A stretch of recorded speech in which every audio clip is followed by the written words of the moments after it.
এই মেয়েটাকে কালো জাদু করা হয়েছে। এই কারণে খারাপ জিনেরা সবসময়ই তাকে হন্ট করে বেড়ায়।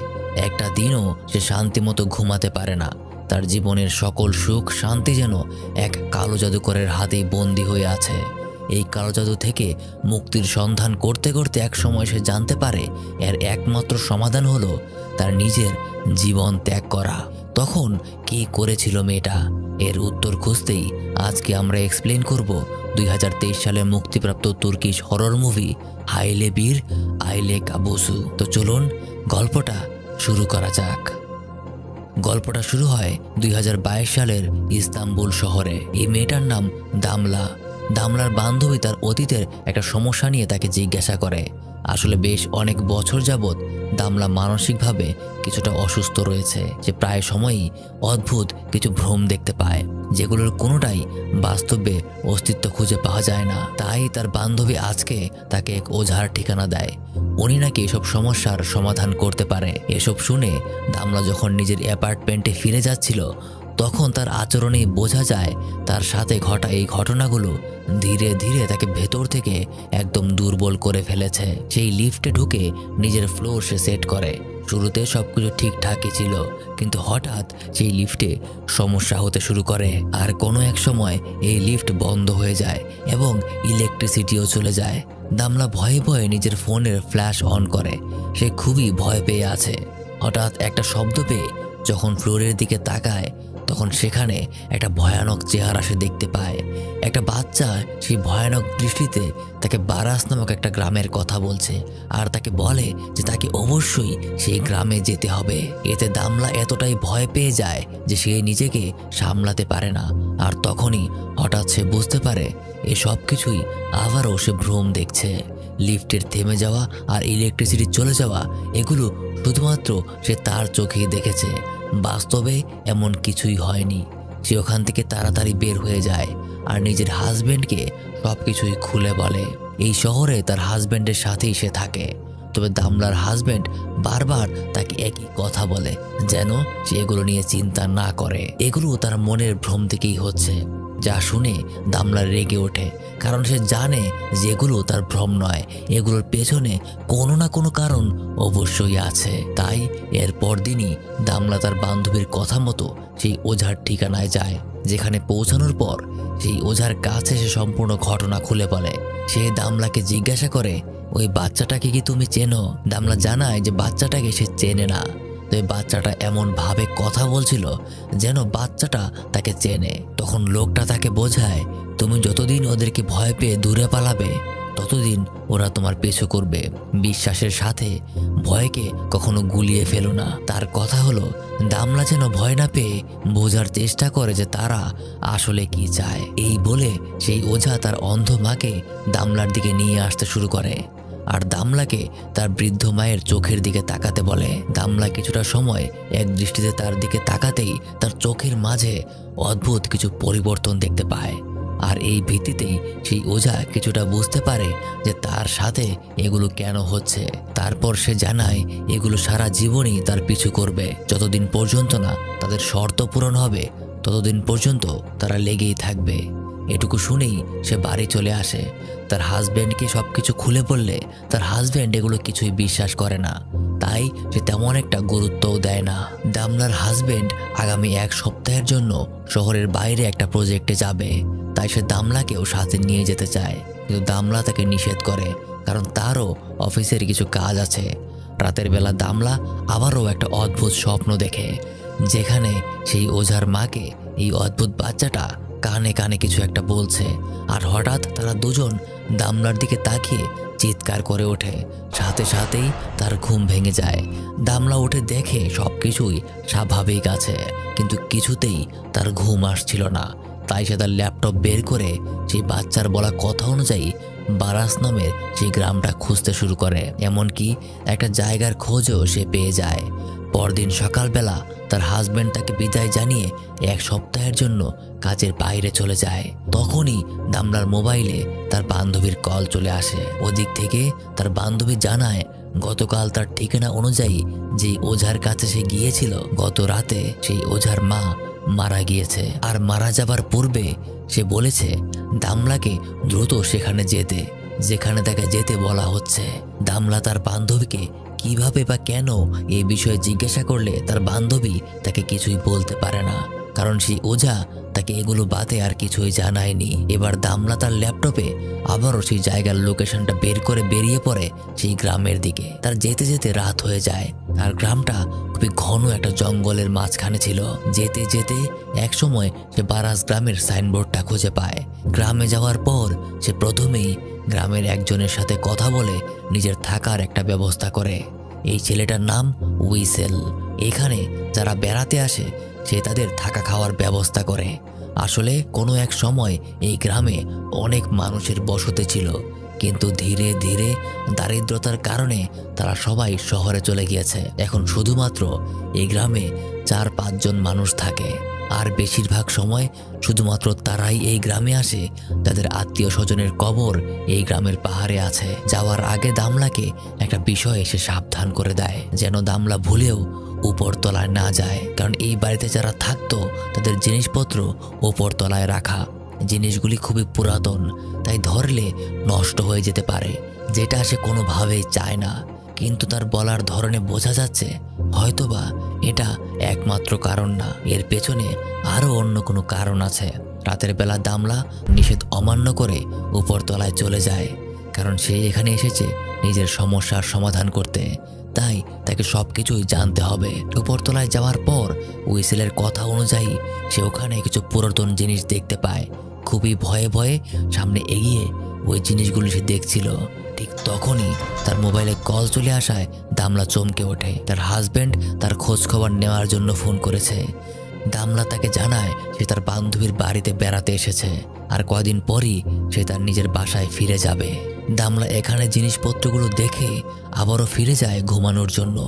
পুরো গ্রামে তেমন কোনো মানুষ নেই, কিন্তু এই রাতের বেলায় গ্রামের অপর প্রান্তের এক পরিত্যক্ত বাড়িতে বন্দী হয়ে আছে এক রহস্যময় নারী। আর তাকে বন্দী করে রেখেছে তারই নিজের আপন ভাই, কারণ এই নারী কোনো এক সময় কালো জাদুর সাহায্য নিয়ে তার প্রথম স্বামীকে মেরে ফেলেছিল।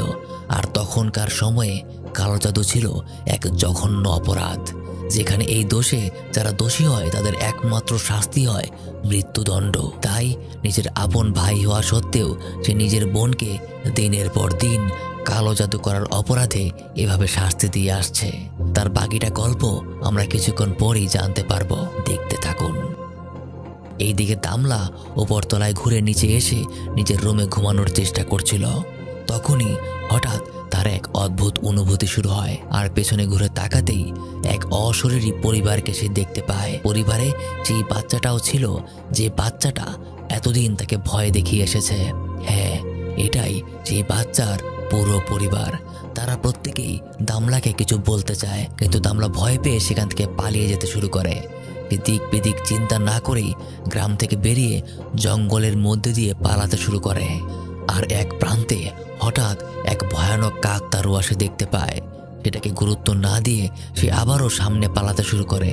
এবার সে একটা পরিত্যক্ত বাড়ি দেখতে পায়, আর এটাই সেই বাড়ি যেই বাড়িতে সেই রহস্যময় নারীটাকে আটক করে রাখা হয়েছে।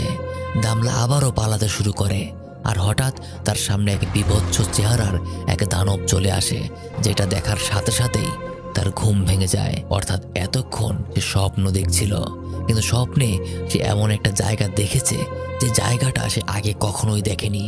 পরদিন সকালে যখন উইসেল দামলার খোঁজ নিতে আসে, তখন দামলা তাকে স্বপ্ন দেখার জায়গাটার বিবরণ দেয়। উইসেল তাকে জানায় সত্যি সত্যি গ্রামে এমন একটা জায়গা আছে, আর গ্রামের পেছনের রাস্তা দিয়ে ওই জায়গায় যাওয়া যায়, কিন্তু সেটা খুবই বিপজ্জনক একটা জায়গা। এমনকি কোনো এক সময় সেখানে এক কালো জাদুর বিশাল আস্তানা ছিল, তাই ওখানে যাওয়া তার মোটেই ঠিক হবে না। কিন্তু দামলা তার কথা শোনে না। সে এসেছে নিজের রহস্য ভেদ করার জন্য। সে নিজের গাড়ি নিয়ে ঠিকানা অনুযায়ী সেই জায়গাটাতে পৌঁছে যায়। গিয়ে সে অবাক হয়ে যায়, কারণ জায়গাটা হুবহু তার স্বপ্নের দেখা জায়গাটার মতোই, একটা ফোঁটা পার্থক্য নেই। এমনকি সেই কাকতাড়ুয়াটাও এখানে হুবহু দাঁড়িয়ে আছে। সে নিজের ফোন বের করে ভিডিও রেকর্ড করতে শুরু করে, আর তখনই এক বৃদ্ধ মহিলা তাকে আচমকা ভয় পাইয়ে দেয়। দামলা ফোনের ক্যামেরাটাকে ওই বৃদ্ধার দিকে ঘুরিয়ে রেখেছে। আর বৃদ্ধা মহিলাটা তাকে বলছে সে এখানে কেন এসেছে, এই জায়গাটা মোটেই নিরাপদ না, আর তাকে বারবার এখান থেকে চলে যেতে বলছে। এক সময় দামলা পাশের বাড়িটা থেকে একটা আওয়াজ পেয়ে সেদিকে তাকায়। তারপর ওই বৃদ্ধার দিকে ফেরত তাকাতেই দেখে মহিলাটা অনেক দূর চলে গিয়েছে, যেটা মোটেও স্বাভাবিক কিছু না। দামলা তেমন গুরুত্ব না দিয়ে আবারও ভিডিও রেকর্ড করতে শুরু করে। তারপর হঠাৎ এক ব্যক্তি তার সামনে চলে আসে। এটা হলো সেই ব্যক্তি যে নিজের বোন অর্থাৎ সেই রহস্যময় নারীকে আটকে রেখেছে। লোকটার নাম সিদ্ধার্থ। সে দামলাকে জিজ্ঞাসা করে সে এখানে কেন এসেছে। তখন দামলা তাকে মিথ্যা কথা বলে যে সে নাকি একটা সংবাদ মাধ্যম থেকে এসেছে, সে গ্রাম সম্পর্কে একটু লেখালেখি করতে চায়। সিদ্ধার্থ তখন তাকে সাবধান করে দেয় জঙ্গলের এই অংশটাতে অনেক বিপদ আছে, এমনিতেই এই গ্রামের বসতি খুবই কম, সে যেন শুধুমাত্র গ্রামের মধ্যেই সীমাবদ্ধ থাকে। এরকম সাবধান করে দামলাকে সে পাঠিয়ে দেয়। সেদিন রাতে দামলা নিজের মোবাইলে ভিডিও ফুটেজগুলো দেখছিল, কিন্তু সে খেয়াল করে যখনই সেই বৃদ্ধ মহিলা তাকে সাবধান করছিল সে নিজের ফোনের ক্যামেরা তার দিকে ধরলেও ফোনের মধ্যে আসলে কিচ্ছু রেকর্ড হয়নি। দেখা যাচ্ছে তার সামনে কেউ নেই, শুধুমাত্র সে খালি ফোনটা একটা খালি জায়গায় ধরে রেখেছে, যেটা তাকে খুবই অবাক করে দেয়। সেই রাতের বেলায় হঠাৎ দামলা উপরতলা থেকে একটা আওয়াজ শুনতে পায়। বিষয়টা যাচাই করতে সে ওই দিকেই যায়, কিন্তু সেখানে দরজা খোলার পর কিছুই সে খুঁজে পায় না, বরং আজকে সে অদ্ভুত একটা ছবি দেখতে পায়। ছবির মধ্যে একটা মেয়ে ছিল, আর মেয়েটা দেখতে হুবহু দামলার মতোই। অবাক হয়ে সে বাকি জিনিসগুলো দেখতে শুরু করে, কিন্তু পরে যখন আবার সেই ছবিটার দিকে তাকায় যেখানে শুধুমাত্র একটা ভাঙ্গা ফ্রেম রয়েছে, সেখানে কোনো ছবি নেই। তার ভেতরে শুধু ওই ওঝার কথাগুলোই ঘুরছে, যে তাকে বলেছিল নিজের মধ্যের ভয়টাকে বাড়তে দিও না, তুমি যতই ভয় পাবে ততই তারা তোমাকে আঁকড়ে ধরতে শুরু করবে। গভীরে গিয়ে দেখো, দেখার চেষ্টা করো তারা তোমাকে কি বলতে চায়। তাই দামলা এবার মনের ভেতরে সাহস নিয়ে সবকিছু বোঝার চেষ্টা করে। হঠাৎ এক অদৃশ্য হাত তাকে ঘরের ভেতর টেনে নিয়ে যায়, কিন্তু পরের সময় সেটা সম্পূর্ণ গায়েব হয়ে যায়। দামলা তার আশেপাশের সমস্ত জায়গায় সেই অদৃশ্য ছায়ার উপস্থিতি অনুভব করে, কিন্তু কোথাও তাদের দেখা পাওয়া যায় না। সেগুলো তার ঘাড়ের কাছেই রয়েছে, কিন্তু দামলা বুঝতে পারে না। তবে সে সেখানে ওই মৃত পরিবারের একটা ফ্যামিলি ফটো খুঁজে পায়, যেটাকে সে নিজের কাছেই রেখে দেয়। পরদিন সকালে উইসেলকে দামলা এই ফ্যামিলি সম্পর্কে জিজ্ঞাসা করে। উইসেল নিজে বিশেষ কিছু জানতো না, তবে তার মায়ের কাছে এই ফ্যামিলির গল্প সম্পর্কে সে শুনেছে। এই ফ্যামিলিতে দুই ভাই ছিল, ছোট ভাইয়ের নাম কামাল আর বড় ভাইয়ের নাম হাসান। গ্রামে খুবই সুন্দরী একটা মেয়ে ছিল, মেয়েটার নাম ছিল খাদিজা। আর সেই পরিবারের ছোট ছেলে অর্থাৎ কামাল এবং খাদিজা একে অপরকে ভালোবাসতো, কিন্তু সমস্যাটা তখন শুরু হয় যখন তার বড় ভাই হাসান নিজে ওই মেয়েটাকে পছন্দ করতে শুরু করে। সেই গ্রামের একটা ট্র্যাডিশন ছিল যে পরিবারের বড় ছেলের বিয়ে আগে হবে, তাই হাসান তার নিজের ছোট ভাইকে ধোঁকা দিয়ে নিজের বাবার কাছে বলে খাদিজাকেই তার পছন্দ, সে তাকে বিয়ে করতে চায়, যেটা কামালের একদমই সহ্য হয়নি। কামাল নিজের বড় ভাই হাসানকে মন থেকে ঘৃণা করতে শুরু করে, কিন্তু 1 বছরের মাথায় হঠাৎ কিভাবে যেন হাসান মারা যায়, যার কারণে গ্রামের রীতি অনুযায়ী ছোট ভাই কামালের সাথেই খাদিজার বিয়ে হয়ে যায়, যেটা সবসময় তারা দুজন চেয়েছিল। কিন্তু তাদের সংসারও খুব বেশি দিন টিকে থাকতে পারেনি।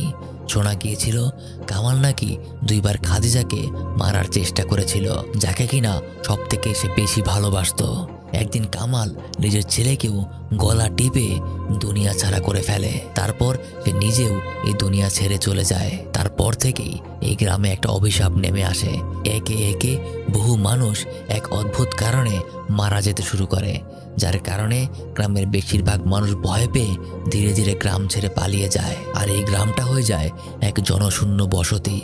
এগুলো শুনে দামলা খুবই অবাক হয়ে যায়, কারণ এই ফ্যামিলি ফটোটাতে যে কয়জন রয়েছে তাদের প্রত্যেককেই সে স্বপ্নের মাঝে দেখেছে, এক ভয়ানক রূপে দেখেছে।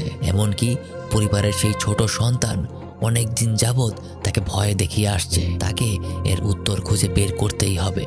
তার সাথে এই পরিবারের কি সম্পর্ক থাকতে পারে, কেন তারা তার স্বপ্নেই আসছে, তারা তাকে কি বলতে চায়।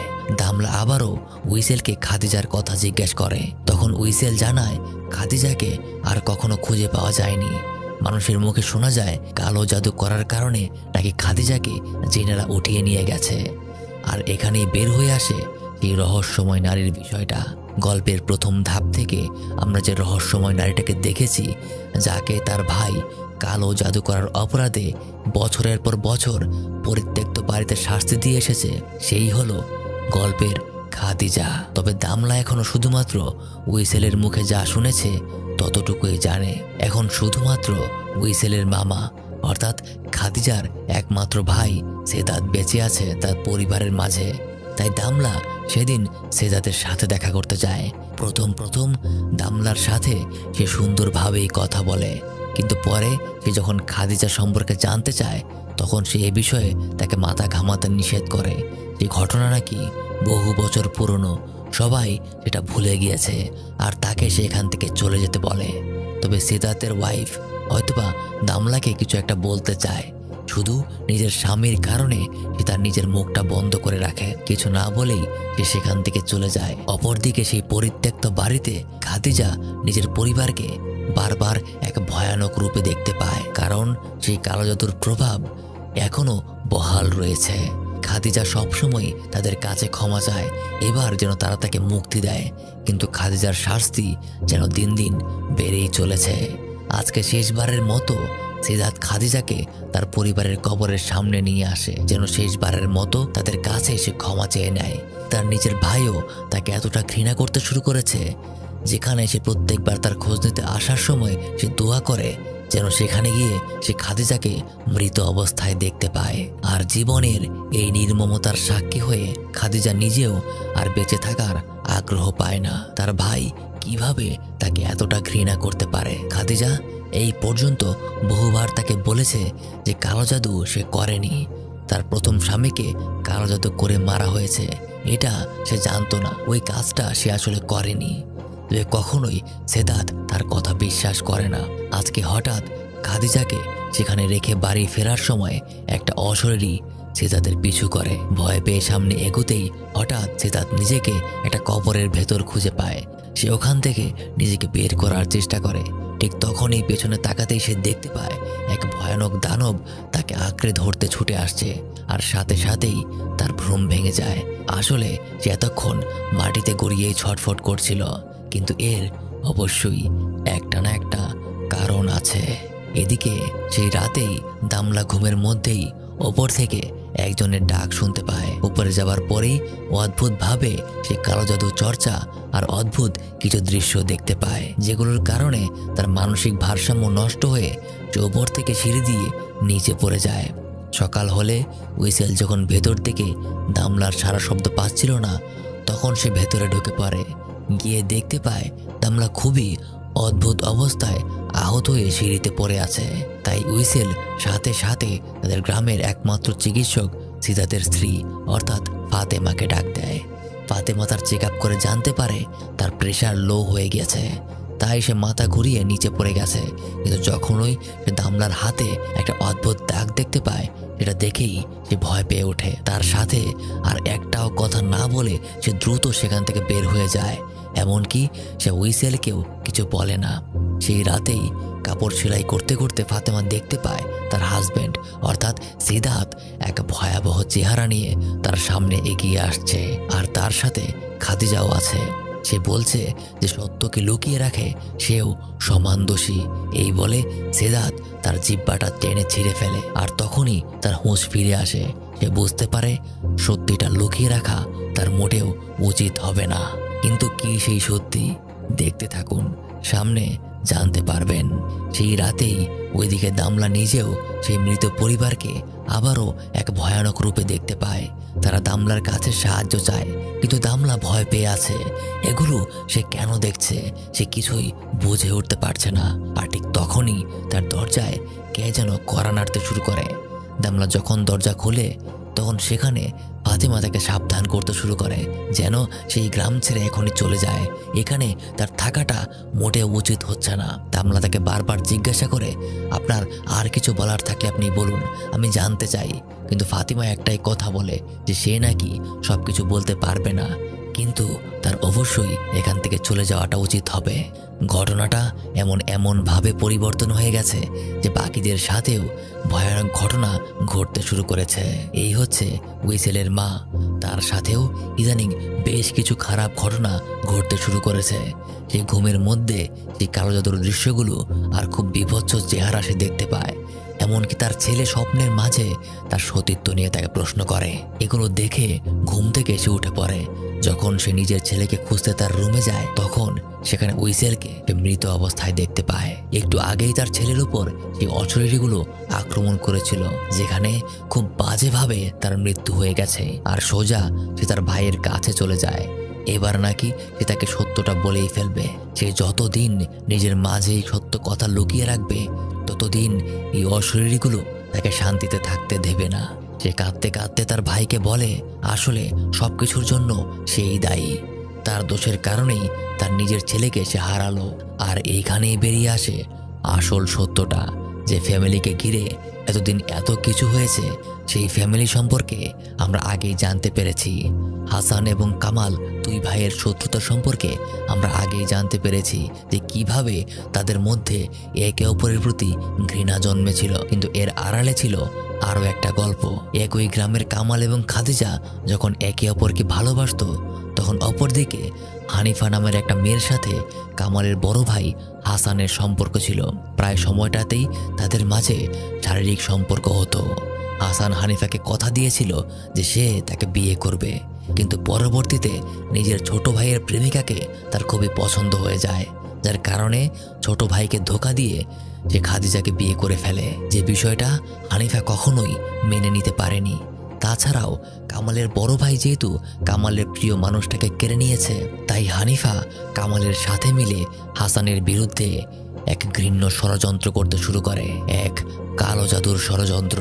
তারা দুজনে গ্রামের প্রত্যন্ত এলাকায় একটা বৃদ্ধ লোকের কাছে চলে যায়, যে নাকি কালো জাদুর চর্চা করত। আর এই মহিলাকে দেখেই চিনতে পেরেছেন এটা হলো সেই মহিলা যে দামলাকে সে পরিত্যক্ত গ্রামের সামনে সাবধান করেছিল। আর সেই দিন দামলার ক্যামেরায় তার ভিডিও রেকর্ড হয়নি, কারণ বাস্তবে তার কোনো অস্তিত্বই ছিল না, কারণ সে অনেক আগেই মারা গিয়েছে। হানিফা হাসানের উপর প্রতিশোধ নেওয়ার জন্য তাকে মারতে চেয়েছিল, আর কামালও তাকে মারতে চেয়েছিল, কারণ বড় ভাই হয়েও সে তার প্রেমিকাকে বিয়ে করে তাকে ধোঁকা দিয়েছে। আর দ্বিতীয়ত, সে মারা গেলে খাদিজার বিয়ে গ্রামের রীতি অনুযায়ী তার সাথেই করানো হবে। কিন্তু সেই কালো জাদুকর বৃদ্ধা তাদেরকে বলে যে কালো জাদুর দুনিয়ায় একটা শর্ত আছে, সেটা হচ্ছে জীবনের বিনিময়ে জীবন লাগে। তাই এই কালো জাদু করার জন্য তাদেরকে একটা শর্ত মানতে হবে, সেটা হলো কালো জাদু হয়ে যাওয়ার পর কামাল এবং খাদিজার প্রথম সন্তানকে সেই জিনেদের উদ্দেশ্যে উৎসর্গ করতে হবে, আর না হলে এর পরিণতি হবে ভয়াবহ। আর এখন কামাল নিজের সেই চাওয়া পাওয়া পূরণ করার নেশায় এতটাই পাগল হয়েছিল যে সে এই কাজে রাজি হতেও দ্বিধাবোধ করে না। অর্থাৎ এই কালো জাদুর পেছনে ছিল শুধুমাত্র কামাল আর হানিফা নামের এই মেয়েটা। আর এটা শুনতে পেরে সিদ্ধার্থ তার বোনের ওপর রেগে গিয়ে বারবার জিজ্ঞাসা করতে শুরু করে, কেন তুই এমনটা করলি? কারণ হানিফা নামক সেই মেয়েটা আর কেউ নয়, এটা তারই বোন ছিল। অর্থাৎ কালো জাদুর পেছনে খাদিজার কোনো হাত ছিল না, বরং মূল হাত ছিল কামাল এবং সিদ্ধার্থের বোন হানিফার। তারপর ঠিক তেমনটাই হয় যেমনটা তারা চেয়েছিল। ওই কালো জাদুর প্রভাবে 1 বছরের মাথায় হাসান মারা যায়। তারপর গ্রামের রীতি অনুযায়ী হাসানের ছোট ভাই কামালের সাথেই খাদিজার বিয়ে পড়িয়ে দেওয়া হয়। কিন্তু যখন তাদের প্রথম সন্তান হয় তখন কামাল শর্তের কথা একদমই ভুলে গিয়েছিল, যেটা সেই বৃদ্ধা তাকে দিয়েছিল। তবে সময় যেতে শুরু করে আর তাদের সাথে কিছু ভয়ানক ঘটনা প্রতিদিনই ঘটতে শুরু করে। তখনই প্রথম তার মনে হয় সেই শর্তের কথা। তাই পরিস্থিতি যখন একদম চূড়ান্ত পর্যায়ে পৌঁছে যায় তখন কামাল সিদ্ধান্ত নেয় সে ওই শর্তটা পূরণ করবে।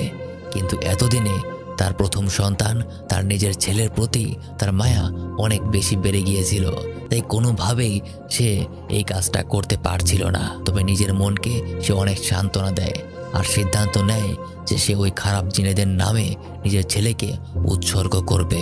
এক সময় নিজের মনের অজান্তে কখন সে এই কাজ করে ফেলে সে নিজেও বুঝে উঠতে পারে না। কিন্তু কাজটা করার পর সে আর নিজেকে সামলাতে পারেনি যে কিভাবে নিজের হাতে নিজের ছেলেকে এইভাবে দুনিয়া থেকে সরিয়ে দিল। নিজের ছেলেকে হারানোর কষ্ট সহ্য করতে না পেরে সে নিজেকেও সেখানেই উৎসর্গ করে ফেলে। আর ঠিক তখন খাদিজার গর্ভে কামালের আরও এক সন্তান ছিল। খাদিজাকে যখন একসাথে নিজের প্রথম সন্তান আর কামালের এই দুনিয়া থেকে চলে যাওয়ার খবর দেয়া হয় তখন আর সে সেটা সহ্য করতে পারছিল না।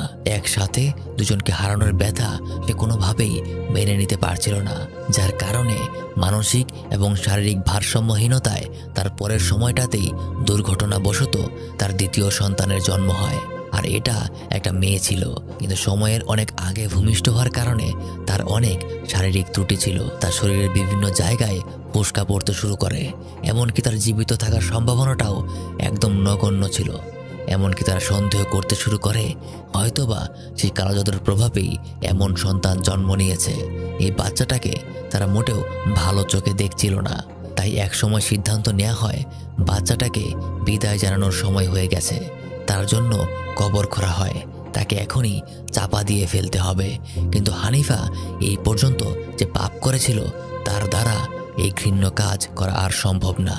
তাই সে সকলের চোখের আড়ালে এই সদ্য জন্ম নেওয়া বাচ্চাটাকে সেখান থেকে লুকিয়ে শহরের একটা ফুটপাতে ফেলে দিয়ে আসে, এই ভেবে যে কেউ না কেউ তো অবশ্যই তাকে সেখান থেকে কুড়িয়ে নিয়ে যাবে। আর তার ধারণা মতো ঠিক সেটাই হয়। এটা সিদাতের ওয়াইফ ফাতেমা বুঝতে পেরেছে। এই সমস্ত শর্ত জানতে পেরে এবার সে চুপ থাকবে না, সবাইকে সে সবকিছু জানিয়ে দেবে। আজ পর্যন্ত নিজের বোনকে দোষী মনে করে কতটা কষ্ট সে দিয়ে এসেছে এই সব কিছু সে জানিয়ে দেবে। তখন সিদাত তাকে আটকায়, তার উপর রেগে গিয়ে তাকে জিজ্ঞাসা করে কাকে বলবি তুই।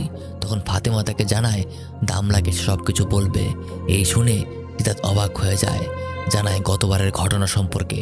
সে যখন দামলার চেক আপ করতে গিয়েছিল তখন তার হাতে একটা রহস্যময় দাগ সে দেখেছিল, যে দাগটা ছিল খাদিজার সদ্য জন্মে নেওয়া বাচ্চার হাতে। তাছাড়াও দামলার সাথে ঘটায় ঘটনাগুলো কেন তার সাথে কানেক্টেড বুঝতেই পারছেন।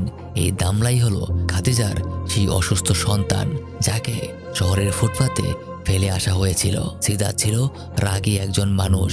সেখানে আজকে ফাতেমা নিজের সহ্য সীমা পার করে তাকে উল্টাপাল্টা কথা বলা শুরু করে, যেখানে তাকে সে শেষমেশ শয়তান বলে ওঠে। যে নাকি একটা বাচ্চাকে নিয়ে এমন পরিকল্পনা করতে পারে সে শয়তান ছাড়া আর কিছুই নয়। যার কারণে সে রেগে গিয়ে ফাতেমাকে আটকাতে তার গলা চেপে ধরে। আর এখানেই ফাতেমা তার হাতে ছটফট করতে করতে মারা যায়। আসলে কিছু আনুষাঙ্গিক ঘটনায় সে কালো জাদুর প্রভাব এই গ্রাম থেকে কিছুটা কমে গেলেও দামলার ফিরে আসাতে সেটা আবারও প্রখর হয়ে উঠেছে। আর এখন সত্যটা বের হওয়ার সাথে সাথে সেই সকলেই এখন মারা যাবে যারা এই ঘটনায় জড়িত ছিল। আর অপরদিকে দামলা আজকে রাতেও যখন উপরতলায় যায় এবার সেই সমস্ত ঘটনা তার সামনে পরিষ্কার হতে শুরু করে, যেগুলো আমরা এতক্ষণ জানতে পারলাম। উপরতলায় এই দৃশ্যগুলোই সে দেখতে শুরু করে, এতদিন যেগুলো তার সম্পূর্ণ অজানা ছিল। সেই বাচ্চার জন্ম হওয়ার পর সবাই তাকে কোলে নিয়ে দামলাকে বলছে এটা তুমি। তাছাড়াও দামলা নিজের অতীতের সকল ঘটনা এখানেই দেখতে পায়। তার চোখের সামনেই সবকিছু ভেসে উঠতে শুরু করে। সেই জানতে পারে তার মা অন্য কেউ নয় বরং খাদিজা নিজেই, যাকে নাকি এখন পর্যন্ত সেই পরিত্যক্ত বাড়িটাতে আটকে রাখা হয়েছে। অপরদিকে হানিফা সমস্ত সত্য স্বীকার করে নিজের ছেলেকে দেখে যেন আঁতকে উঠতে শুরু করেছে। আর হঠাৎ তাকে ছোঁয়ার সাথে সাথেই সে হানিফার উপর আক্রমণ করতে শুরু করে, সেখানে হানিফাও মারা যায়। তাছাড়াও এদিকে ভুলবশত সিদাত ফাতেমাকে মেরে ফেললেও সেই অশরীরীগুলো তাকে বলতে শুরু করে এখনো শর্তটা পূরণ হয়নি। সিদাত দেখতে পায় দামলা কোনো এক অদৃশ্য কাউকে ফলো করে কোথায় যেন যাচ্ছে। আসলে দামলা দেখতে পাচ্ছে যে ওই ছোট্ট বাচ্চাটার কথা অনুযায়ী সে সামনে এগিয়ে যাচ্ছে, কিন্তু সিদাতের চোখে সেখানে কেউ নেই। এক সময় সেই ছোট্ট বাচ্চাটা তাকে জঙ্গলের মাঝখানে ঠিক ওই পরিত্যক্ত বাড়িটার সামনে নিয়ে যায়, যেখানে ওই বাড়িটার ভেতরে ঢুকেই দামলা খাদিজাকে দেখতে পায়। সে এখন সবকিছুই জানে। এতদিন সে জানতো না যে তার মা বাবা কোথায়। সে কোথা থেকে এসেছে, কিন্তু এখন সে জানে এই খাদিজাই হলো তার আসল মা। দামলা খাদিজাকে নিজের হাতের দাগটা দেখায়, যেটা দেখে খাদিজা অবাক হয়ে যায়। তার বিশ্বাস হচ্ছে না এটা কিভাবে সম্ভব। তাই সে দ্রুত তার সেই নবজাতকের কবরের সামনে যায়। সেখানে গিয়ে সে কবর খুঁড়তে শুরু করে এবং বুঝতে পারে এখানে আসলে কিছুই ছিল না। তার সন্তান এতদিন জীবিত ছিল, আর এত বছর পর নিজের হারানো সেই সন্তানকে ফিরে পেয়ে খাদিজা কাঁদতে কাঁদতে তাকে জড়িয়ে ধরে। দামলা নিজেও তার মাকে খুঁজে পেয়ে কিছুটা শান্তি অনুভব করে, কিন্তু এই শান্তি খুব বেশিক্ষণ থাকবে না। দেখতে থাকুন। ঠিক তখনই পেছন থেকে সিদাত এসে দামলাকে দড়ি দিয়ে পেঁচিয়ে ফেলে। খাদিজা তাকে আটকানোর অনেক চেষ্টা করে, কিন্তু এতদিনে সে অনেক বৃদ্ধ হয়ে গেছে। সিদাতকে আটকানোর মতো শক্তি তার একদমই নেই। সিদাতের মুখ থেকে এখানে আরও একটা সত্য বেরিয়ে আসে। আসলে সেই কালো জাদুর শর্ত অনুযায়ী বলা হয়েছিল যে কামাল এবং খাদিজার প্রথম সন্তানকে তাদের উৎসর্গ করতে হবে, আর যেটা সে করেও ছিল। তবে কেন সেই অশরীরীগুলো শর্ত পূরণ হয়নি বলে প্রত্যেকের ক্ষতি করে আসছে, এমন একটা প্রশ্ন বারবার থেকেই যায়। সেখানেই জানা যায় কামাল তার যেই সন্তানকে উৎসর্গ করেছিল সেটা আসলে তার সন্তান ছিলই না, সেটা ছিল তার বড় ভাই হাসানের সন্তান। অর্থাৎ মৃত্যুর আগে হাসান এবং খাদিজার শারীরিক মিলনের ফলে খাদিজার গর্ভে সন্তান এসে গিয়েছিল, যেটা খাদিজা গোপন করেছিল। যার ফলে কামাল মনে করতে শুরু করে যে সেটাই তার প্রথম সন্তান, আর তাকে উৎসর্গ করলেই হয়তোবা কালো জাদুর প্রথম শর্ত পূরণ হবে। কিন্তু আদতে সেটা তার প্রথম সন্তান ছিলই না। তার প্রথম সন্তান ছিল এই দামলা, আর যে এখনো পর্যন্ত জীবিত আছে। তাই কালো জাদুর জিনেদের শর্ত অনুযায়ী তার শর্ত সত্যিই পূরণ হয়নি। সিদাত জেনে গেছে যে দামলাকে উৎসর্গ করলেই সেই কালো জাদুর প্রভাব একদম কেটে যাবে। তাই দামলাকে সিদাত একটা গাছের সাথে ঝুলিয়ে দেয়। দামলা নিজেকে ছাড়ানোর অনেক চেষ্টা করে, কিন্তু সে কোনোভাবেই সেটা করতে পারে না। আর এক সময় খাদিজার সামনে ছটফট করতে করতে সেখানেই সে দুনিয়া ত্যাগ করে। তবে মারা যাওয়ার আগে সে নিজের অতীত আর সত্যটা জানতে পেরেছে। সিদাত এবার শান্ত হয়, কিন্তু তখনই খাদিজা একটা কুড়াল নিয়ে সিদাতের পেছনে আঘাত করে, আর সিদাতও সেখানেই মারা যায়। অবশেষে খাদিজা একাও আর বেঁচে থাকতে চায় না, তাই সে নিজেও নিজের মেয়েকে কোলে তুলে নিয়ে চিরকালের জন্য গ্রাম থেকে চলে যেতে শুরু করে। আর এই গ্রামের যারা যারা এই কালো জাদুর প্রভাবে মারা গিয়েছিল তাদের প্রত্যেকেই অশরীরী রূপে তাদেরকে বিদায় জানাতে শুরু করে। আর এভাবেই আজকের গল্পটা শেষ হয়ে যায়। যদি এই ভিডিওটা ভালো লাগে তাহলে ডান পাশের এই ভিডিওটাও দেখতে পারেন। এটাও আরেকটা ভয়ঙ্কর কালো জাদুর ঘটনা। এতক্ষণ আপনাদের সাথে ছিলাম আমি মারুফ। কথা হবে আবার পরের আরেকটা ভিডিওতে।